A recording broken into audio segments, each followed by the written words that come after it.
Spectrum Mobile's call failures often stem from its reliance on Verizon's network.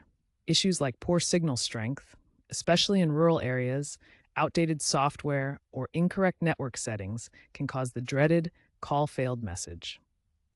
First, ensure you have a strong Verizon LTE or 5G signal. Check the signal strength indicator in your Spectrum Mobile app. Verify your device shows Verizon as the operator with LTE or 5G signals active in your settings. Next, power cycle your phone.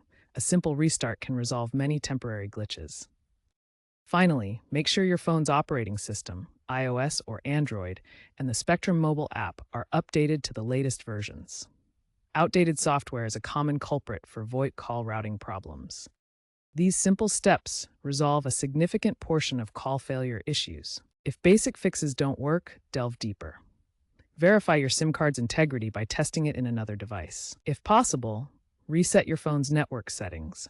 This clears corrupted data that can interfere with call connectivity. Manually configure your access point name APN to VZ's whims. This ensures proper Verizon IMS IP multimedia subsystem settings for HD voice and Wi-Fi calling. Looking ahead, Spectrum is investing heavily in network enhancements, particularly 5G expansion, to reduce dropped calls.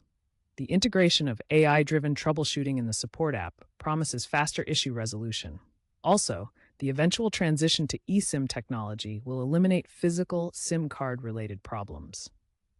These developments, along with potential zero-touch fixes driven by user data analytics, aim to significantly improve call reliability in the future.